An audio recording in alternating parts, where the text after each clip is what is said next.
if you go to the CDC website right now and you look up smallpox and you look up the smallpox vaccine, they will tell you it's safe and effective.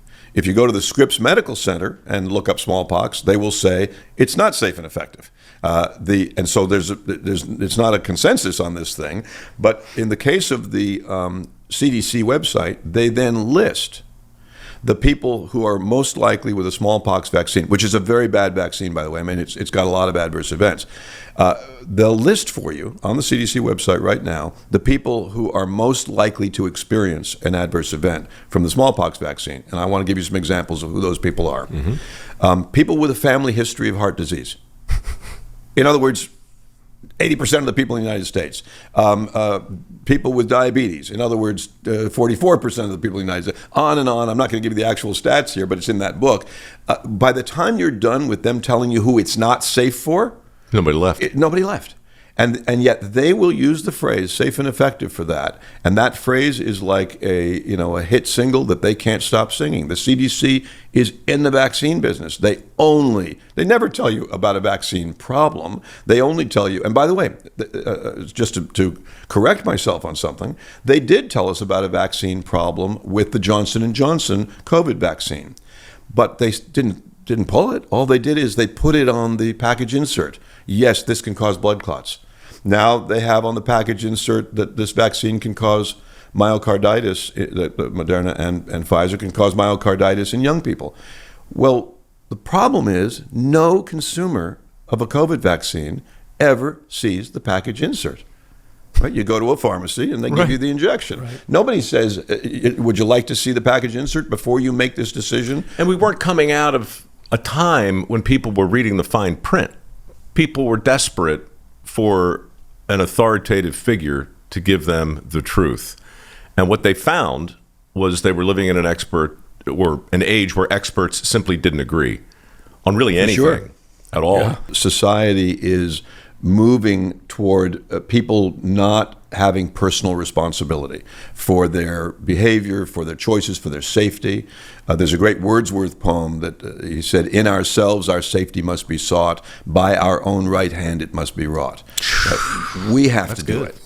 And it won't be corporations, and it won't be government, and it won't be the police department. None of those are present in your environment in the time that you're facing the kinds of risks that we face. And even in the airplane, it's your responsibility, right?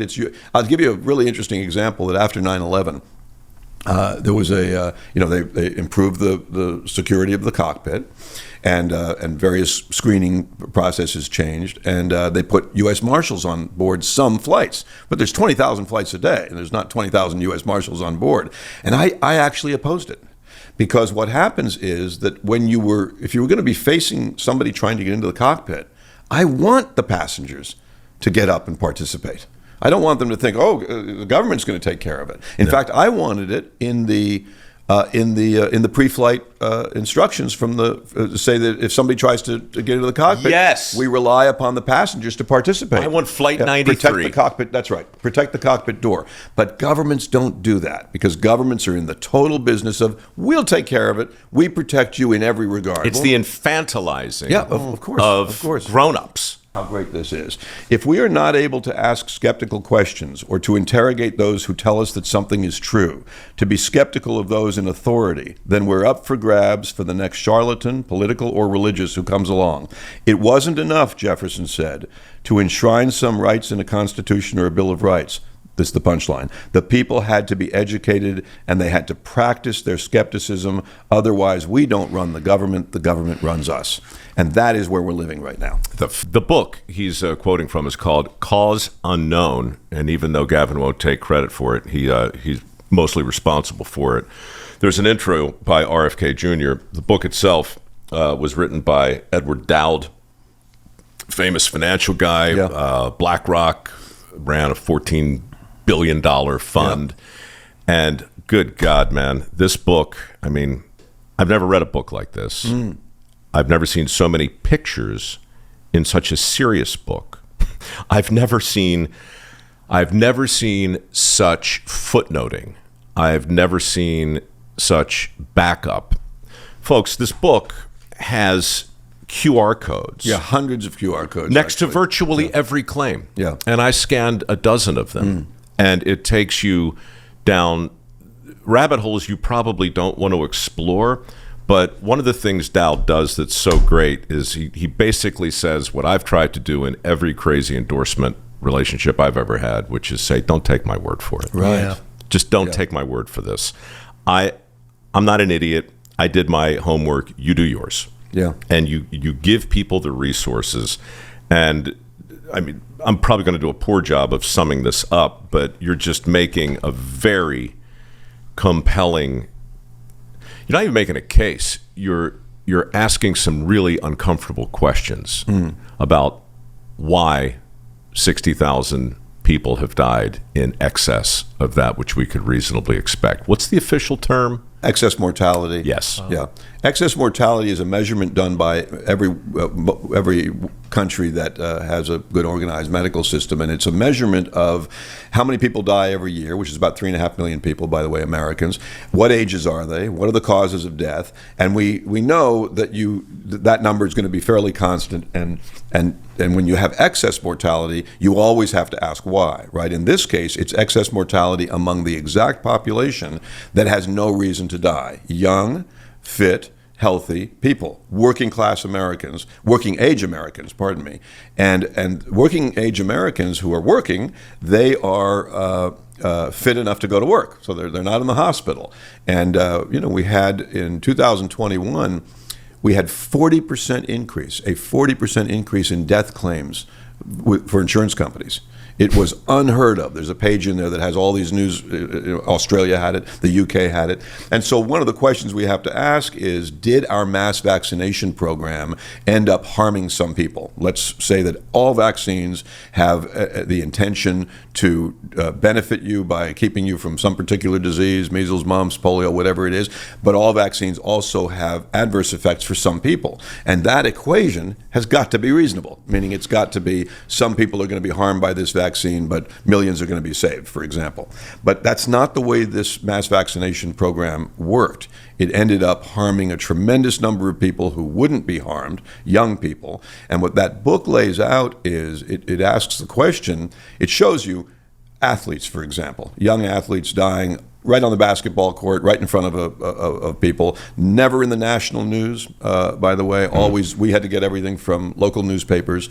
But it shows you something that we've never seen. Nobody has ever been at a sporting event and some guy dropped dead, and certainly no 16-year-old kid. But there are hundreds of them in that book, hundreds.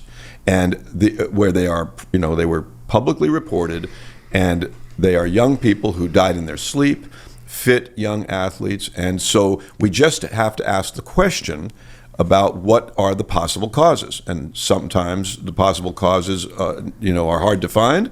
But in this case, we at least have to be asking. And I'll give you a fast example of something from the Wall Street Journal.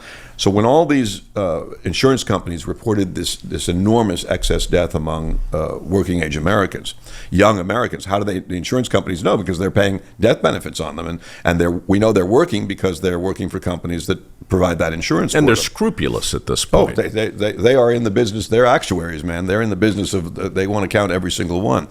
So the Wall Street Journal did an article about that, acknowledging that the insurance companies were saying that they had a 40% increase in unexpected deaths. They don't insure expected deaths, by the way. So they had a 40% increase. And the Wall Street Journal said they listed 9 things that it could be. Late diagnosis because of lockdowns, delayed reaction from COVID, addiction, suicide because of layoffs and lockdowns and what have you.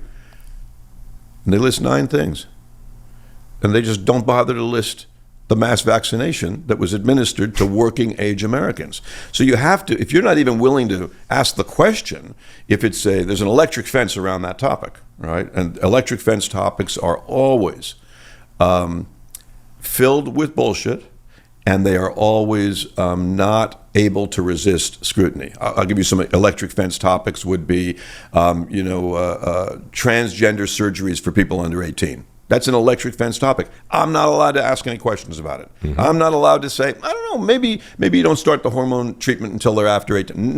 This is forbidden speech in America. Do vaccines cause adverse reactions? Childhood vaccines, is the balance good? And there's obviously many different vaccine products, including many that have been recalled. So when they're recalled because they were dangerous, that tells you not every vaccine is perfect. They're different products.